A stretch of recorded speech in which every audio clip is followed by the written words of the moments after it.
Good morning all of you. आशा करता हूँ कि आप लोग सही होंगे। आपकी जो आंसर की है वो आ चुकी है। अभी हम जो इस टॉपिक पर बात करने वाले हैं वो हमारा टॉपिक है आंसर की। क्योंकि आंसर की में बहुत ज़्यादा गलती हो रही हैं। बहुत से बच्चों का कमेंट में रिप्लाई मिल रहा है। बहुत सी इंस्टाग्राम पे बता रहे हैं बच्चे, टेलीग्राम पर बच्चे बता रहे हैं सर मेरे नंबर 130 से प्लस बन रहे थे, लेकिन आंसर शीट में 110 108 ही बन रहे हैं, जबकि उन्होंने अपने आंसर एकदम यूट्यूब से सॉल्यूशन से चेक कर लिए थे। और उन्हें एक जो बच्चा एक करके आता है क्वेश्चन, कोई बच्चा, तो उसे पता होता है कि मेरे क्वेश्चन कौन से क्वेश्चन मेरे जो बिल्कुल करेक्ट हैं और कौन से क्वेश्चन मेरे गलत हो सकते हैं, प्रोबेबिलिटी होती है। जो बच्चे क्वेश्चन एकदम सही करके आए थे उनके वो भी क्वेश्चन गलत हो रहे हैं। अगर आपने अपनी आंसर शीट अभी मैच नहीं की है तो अभी आप मेरे पहले वाले वीडियो, जो इससे पहले वीडियो डाला था, उससे आप जाकर मैच कर लीजिएगा। उसमें मैंने बताया कि आपको कैसे आंसर शीट लेनी है, कैसे डाउनलोड करनी है और अपनी आंसर शीट कैसे चेक करनी है। अगर आप अपनी आंसर शीट चेक कर चुके हैं तो अभी हम इसी टॉपिक बात करेंगे कि अब क्या करना है। अब आंसर की भी रिलीज हो गई और हमारे क्वेश्चन भी बहुत ही ज़्यादा कम बन रहे हैं। तो अब क्या करना है, 130 पर वैसे सिलेक्शन हो जाता, लेकिन अब तो 108 110 ही बन रहे हैं। अब क्या किया जाएगा, तो हम इसी टॉपिक पर बात करने वाले हैं कि अब क्या करना है जिससे हम आंसर शीट को, आंसर की को रिवाइज करवा सकें, यानी कि बदलवा सकें। फिर से अपलोड होगी एक बार ये। अगर हम सब ने एक साथ ये काम किया तो ये हम इससे बच सकते हैं। पहले हम बात करते हैं कि 4 आंसर की आई हैं, उनमें से सबसे ज़्यादा गलती किस में है और हर आंसर शीट में कितने नंबर तक की गलती है। अब यहाँ पर बात करते हैं PQRS की। PQRS में बताया जा रहा है, मैंने जहाँ तक देखा है, PQRS में 10 से 15 नंबर की गलती है। 10 से 15 नंबर की गलती PQRS में आप देख सकते हैं। PQRS में 10 से 15 नंबर की गलती है। और वहीं पर अब हम बात करते हैं अपनी नई आंसर शीट की, दूसरी आंसर शीट की, QRSP की। QRSP में बहुत बच्चों को, बहुत सारे बच्चों को गलती है QRSP में। QRSP, और इसमें जो है वो 15 से 18 नंबर की गलती है। मतलब 15 से 18 नंबर गलत दे रखे हैं। बहुत से बच्चे बता रहे हैं कि सही से मैच नहीं कर पा रहे हो। भाई, एक गलती एक बच्चे से हो सकती है, हज़ारों बच्चों से नहीं। यहाँ पर जो हज़ारों की संख्या में बच्चे कमेंट कर रहे हैं कि सर मेरा स्कोर ही नहीं बन रहा, मैंने स्कोर मैच किया था तो मेरा 130 प्लस जा रहा था, 140 प्लस जा रहा था, पर अब यहाँ पे 110 बन रहा है, 120 बन रहा है, यानी कि 20 नंबर तक कम हो रहे हैं। ये भाई क्या है? ABBMB को मैं यही कहना चाहूँगा, भाई ये सब कुछ सही नहीं है। आप इतनी ज़्यादा फ़ीस ले रहे हो, 3,000 रुपये फ़ीस है, SC ST वालों की 2,000 रुपये फ़ीस है। भाई ये बहुत ज़्यादा फ़ीस है, और उस फीस में भी आप ये सब दे रहे हो। भाई ये क्या है? पहले तो आपका प्रोबेबिलिटी आई थी कि पेपर लीक भी हो गया, चलो हमने तो उस पर भी कुछ नहीं किया, वो हो गया। बच्चे बता रहे हैं कि वो लीक नहीं हुआ था, वो वैसा हुआ था, कोई घर पे ले गया था, चलो मान लिया। भाई आंसर की तो सही से रिलीज करो। आंसर की में तुम्हें क्या दिक्कत आ रही थी? बच्चों का भविष्य है भाई, ये आंसर की सही से रिलीज करो यार। चलो अब बात करते हैं दूसरी आंसर शीट की, तीसरी आंसर शीट की, डेट इज़ RSPQ। और यही वो आंसर शीट है भाई जिसमें सबसे ज़्यादा गलती है, सबसे ज़्यादा। कम से कम 20 से 25 नंबर तक की इसमें गलती है, 20 से 25 नंबर की। जो भी स्टूडेंट अभी आंसर शीट को, आंसर की को देखकर एकदम निराश हो गए हैं, वो अभी मैं उनसे कहना चाहूँगा कि अभी आप हार मत माने। अभी रिजल्ट आने में अभी काफ़ी टाइम है, और हम सब ने अगर एक साथ ये काम किया जो मैं अभी आपको वीडियो में आगे बताने वाला हूँ, पूरा प्रोसेस दिखाने वाला हूँ, करके बताने वाला हूँ, अगर वो सब आपने कर दिया तो हमारी आंसर की बदलेगी, ये गारंटी है। बहुत सारे चैनल वाले भी हमारे साथ हैं, सब आपके साथ हैं, आपको फुल सपोर्ट किया जाएगा। चलो आप ट्राई करते रहिएगा। अभी मैं आपको और आगे बताता हूँ। जो RSPQ में है इसमें 20 से 25 नंबर की मिस्टेक है। और भाई आपको एक और बात बताऊँ, जो यहाँ पर इन्होंने ये बोनस मार्क्स दिया है ना, ये बोनस मार्क्स, ये केवल एक नंबर का दिया है। और जबकि पेपर में नर्सिंग एप्टीट्यूड का, इस सीरीज का, RSPQ का जो पहला क्वेश्चन था उसमें पूछा गया था इंक्यूबेशन के बारे में, इंक्यूबेशन पीरियड के बारे में, pathogen entering in the body, that is incubation. और उसमें आंसर एक और था इंक्यूबेशन जैसा ही, उस वो भी करेक्ट था, पर इन्होंने ऑप्शन में AD नहीं दिया था, इन्होंने सेपरेट आंसर दिए थे, सेपरेट ऑप्शन दिए थे। तो बच्चे ने, किसी बच्चे ने A किया है, किसी बच्चे ने D किया है। भाई सही तो दोनों का है, कॉमन मार्क्स होना चाहिए ये, और कॉमन मार्क्स मिलेगा भी, आप लोग टेंशन मत लीजिएगा। चलो हम बात करते हैं अपनी लास्ट आंसर शीट के बारे में, डेट इज SPQR। SPQR की बात करें अगर हम लोग, तो इसमें भी कोई कम गलती नहीं है, इसमें 18 से 22 नंबर तक की गलती है भाई। एक ऐसी आंसर की एक भी नहीं है जिसमें कोई मिस्टेक ना हो, हर आंसर की में मिस्टेक है। अब मैं ABMU वालों के लिए क्या भी कर सकता हूँ भाई। बच्चों यार, आप लोग अभी हार मत मानिएगा, ये यूनिवर्सिटी की कमी है, हमारी इसमें कोई कमी नहीं है। आपने मेहनत की, आपने जी तोड़ मेहनत की, पूरी साल मेहनत की, फिर भी कोई यूनिवर्सिटी कुछ ऐसा करती है तो यार बहुत दुख होता है, दिल से दुख होता है। इन्हें कौन बताए बच्चों, क्या बच्चों पर बीतती है जब वो अपने कितने खुशी से बच्चों ने नंबर मैच किए थे कि मेरे नंबर मैंने पहले मैच कर लिया, आंसर किया गया, मैं जल्दी से मैच कर लेता हूँ, और बच्चों को फिर भी ये सारा दुख देखना पड़ता है भाई, क्या ही बताऊँ अब। चलिए अब बात करते हैं कि अब हमको करना क्या है, what to do, what to do. अब भाई कुछ तो करना होगा, वो यूनिवर्सिटी वाले तो पता ही नहीं अब कौन से नशे में हैं, उनको क्या, उन्होंने तो आंसर शीट डाली है, वो तो यही कहेंगे कि हमारी आंसर शीट बिल्कुल करेक्ट है, करेक्ट है। और भाई दूसरी बात, अब उनके खिलाफ कोई ऑब्जेक्शन भी नहीं उठा सकते हम लोग, हमारे पास कोई सबूत ही नहीं है, पेपर ही नहीं उन्होंने दिया। पेपर सीट तो देनी चाहिए तो भाई, जिससे बच्चे मतलब कार्बन कॉपी में गलत मार्क हो गया हो उससे सही से मैच कर सके भाई। ये मेरी गुजारिश होगी कि पेपर सीट भी शेड्यूल की जाए रिवाइज आंसर सीट के साथ। चलिए मैं अब आपको प्रोसेस दिखाने वाला हूँ जिससे आप अपनी आंसर सीट के खिलाफ ऑब्जेक्शन उठा सकते हैं, ऑब्जेक्शन उठा सकते हैं। और अगर सुन लीजिए कान खोलकर, अगर आपने ये ऑब्जेक्शन नहीं उठाया तो आंसर सीट यही रहेगी, और हर बच्चे को कम से कम 15 से 20 बार ये ऑब्जेक्शन सेंड करना है। चलिए मैं आपको पूरा प्रोसेस दिखा देता हूँ। चलिए तो दोस्तों, आपको गूगल पर आ जाना है और गूगल पर ABBMU लिख देना है, जैसे कि मैंने लिख दिया है, और सर्च कर देना है। तो जैसे ही आप सर्च बटन पर करेंगे ये ऑफिशियल साइट आ जाएगी आपके सामने, जिस पे आपने अपनी आंसर सीट डाउनलोड की थी उसी साइट पर चलना है अभी। तो यहाँ पे चलना है,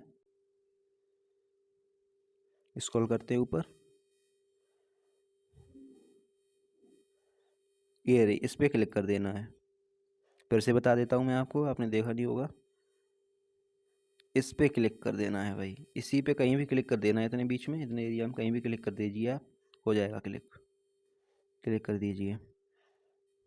अब आप यहाँ पर साफ साफ देख सकते हैं, answer key for C NET has been published, candidate can log in to the candidate portal to view the answer. क्या भाई, क्या गंदी आंसर शीट बनाई है, कोई बच्चा अगर देखे ना तो वो खुश रहेगा, अगर किसी ने देख ली तो वो टेंशन में पड़ जाएगा भाई। बहुत बेकार आंसर की बनाई है इन्होंने, एकदम नशे में बैठ के बना दी, पता नहीं क्या। अभी यहाँ पर देखिए आपके सामने, अगर आप BSc नर्सिंग के स्टूडेंट थे तो आप इसको इस पर क्लिक करना है, लॉगिन बटन पर, इस लॉगिन बटन पर। अगर आप पोस्ट बेसिक BSc नर्सिंग के थे तो इस लॉगिन पर करना है, और अगर आप MSc नर्सिंग के थे तो आपको इस बटन पर क्लिक करना है। चलिए अभी हम BSc नर्सिंग वालों के लिए बता देते हैं।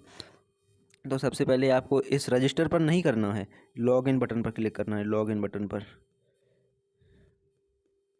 इस लॉगिन बटन पर, ये लॉगिन लिखा है, इसी पर आपको क्लिक करना है। चलिए क्लिक करते हैं।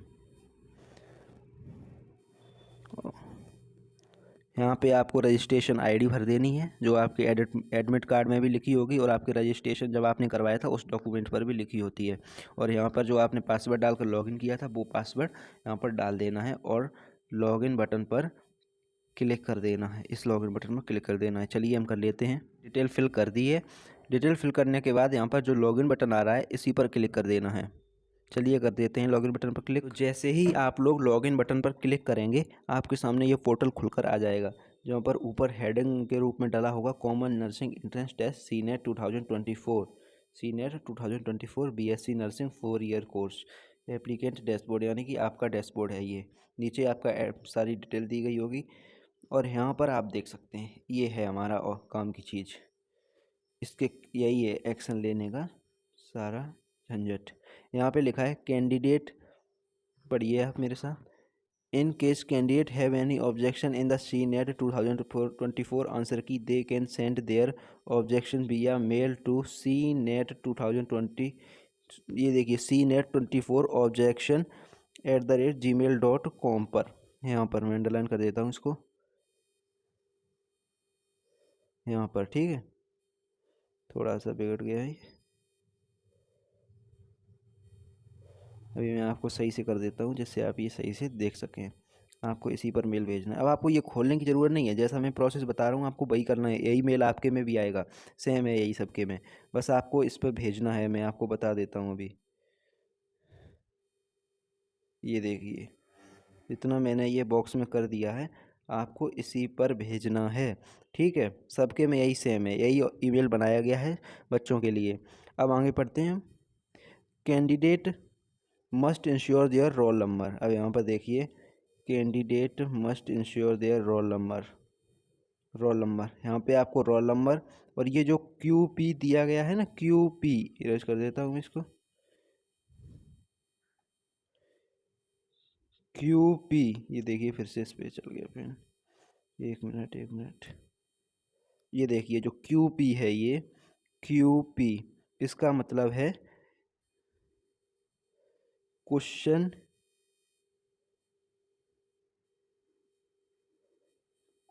Paper code. जो हमारा क्वेश्चन पेपर था, पेपर कोड, ये लिखा कोड यानी कि वही सिस्टम जो मैंने अभी आपको पहले बताया था। मान लीजिए अगर मैं ये RSPQ के लिए कर रहा हूँ, RSPQ, तो आप अपना देख लीजिएगा वही आपका कोड होगा। एक नोटबुक पर आप अपना कोड लिख लीजिएगा। और क्वेश्चन पेपर सेट, ये जो क्वेश्चन पेपर सेट लिखा है वहाँ पर आपको जो 1 जो नंबर भरा गया था वो भरना है। आप अपना देख लीजिएगा, बहुत से बच्चों के में 1 था paper code, question paper set, मतलब जो 1 लिखा आया था उसमें पेपर में, जो आपने नोटबुक में लिखा था आपकी कैंडिडेट कॉपी पे, उस पर सब कुछ मार्क होगा, आप उसी से देख लीजिएगा। ठीक है, अगर कोई भी आपको डाउट आता है इस रोल नंबर से, क्वेश्चन पेपर कोड से, क्वेश्चन पेपर सेट से, तो आप तुरंत पूछिएगा, मैं आपको तुरंत रिप्ले में बताऊंगा। अगर आपको फिर भी नहीं आएगा तो मैं वीडियो बनाकर आपको सेंड कर दूंगा, आप उससे कर लीजिएगा सही से। चलो अब आगे बढ़ते हैं, अब हम उसको मेल करते हैं। चलो आप मेरे साथ ही मेल कीजिएगा, जैसा जैसा मैं बता रहा हूँ आप वैसा ही लिख दीजिएगा, आपका काम हो जाएगा। चलिए सबसे पहले मैं आपको ये बताता हूँ कि मेल भेजा कैसे जाता है। तो जैसे ही आप अपने फ़ोन में आएंगे तो सर्च ऑप्शन होगा आपके में फ़ोन में, तो आपको Gmail सर्च कर देना है। तो जैसे ही आप Gmail सर्च करेंगे तो ये Gmail नामक ये चीज़ आ जाएगी आपके सामने, एक ऐसा आइकन आएगा। दूसरे तरीका के भी आ सकता है, पर आपको ये देखना है, ख़ास तौर से आपको ये देखना है ये Gmail लिखा हो, बस आपको उसी पर क्लिक कर देना है। हो सकता है आपका अपडेट ना हो तो दूसरे कलर से आ रहा हो, कोई दूसरा लोगो हो, सेट के हिसाब से कोई दूसरा लोगो हो, तो आप उस पर कर सकते हैं। तो चलिए अब हम आपको प्रोसेस बताते हैं आगे का। सबसे पहले आपको यहाँ पे जो कंपोज बटन मिलेगा, बहुत से फ़ोनों में ये कंपोज बटन नहीं होगा, बहुत से फ़ोनों में ये कंपोज बटन नहीं होगा, बहुत से फ़ोनों में प्लस का आइकन दिया होगा, प्लस बस दिया यहीं पे होगा, आपको यहीं पे कर देना है। अगर आपको ये नहीं मिल रहा है तो आप यहाँ पर भी क्लिक कर सकते हैं। ये जो सेंट बटन है ना, ये जो सेंट बटन है, आप इस पर क्लिक कर दीजिए। जैसे ही आप यहाँ पर क्लिक करेंगे तो यहीं पे आपको, यहीं पे राइट कॉर्नर में आपको यहीं पे प्लस का या फिर कंपोज का ऑप्शन मिल जाएगा। चलिए कंपोज कर लेते हैं। तो जैसे ही आप लोग कंपोज पर क्लिक करेंगे, कर दिया हमने, तो ये खुलकर आ जाएगा। अब यहाँ पर लिखा है फ्रॉम, यानी कि भेजने वाला, यानी कि आप, तो आपकी आईडी यहाँ पर लिखी होगी। ठीक है, अब यहाँ पर लिखा है टू, यानी कि किसको भेजना है। ठीक है, किसको सेंड करना है मेल। तो हमने अब यहाँ वहाँ पे आईडी दी गई थी cnet24objection.official.com। ठीक है, हम उसी पे भेजेंगे और यहाँ पे हमें अपना सब्जेक्ट डालना है जो कि ऑब्जेक्शन है अगेंस्ट आंसर की, और यहाँ पे हमें अपनी सारी बात लिख देनी है कि हमें क्या क्या समस्या आ रही है। ठीक है, चलिए मैं आपको पूरा प्रोसेस करके बताता हूँ, बने रहिएगा वीडियो में साथ। हाँ तो दोस्तों देखिए, यहाँ पर मैं जो जिस आईडी पर आपको मेल भेजना है ना, उस आईडी को आप यहाँ पर ध्यान से देख लीजिएगा। मैं टाइप कर रहा हूँ, आप ध्यान से देखिएगा उसको। ठीक है, आपको सबसे पहले कैप्स में नहीं करना है, बड़ा नहीं करना है, छोटे में ही आपको CNET लिखना है, CNET। ये देखिए यहाँ पर आ चुकी है मेरी, लेकिन मैं आपको पूरी टाइप करके बताने वाला हूँ। ठीक है, CNET। अब आपको लिखना है 24, उसके बाद लिखना है ऑब्जेक्शन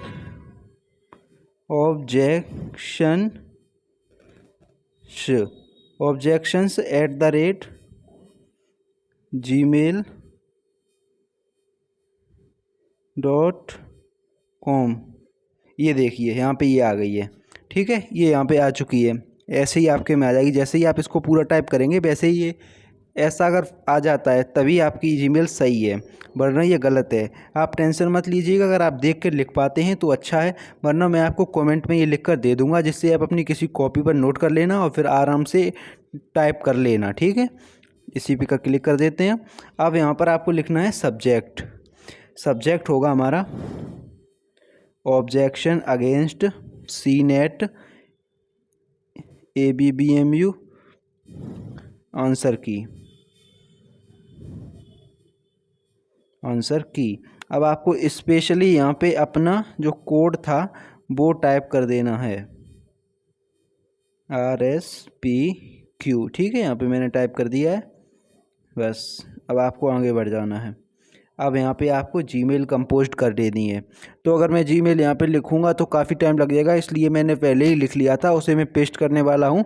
आप लोग उसी को देखकर लिख लीजिएगा, ठीक है। तो देख लीजिए यहाँ पे मैंने पूरा मेल लिख दिया है। यहाँ पे जो रोल नंबर है वो मैंने हाइड कर दिया है, क्योंकि वो मेरे किसी स्टूडेंट का है, तो मैं आपको रोल नंबर नहीं दिखा सकता, उसने मना कर दिया है।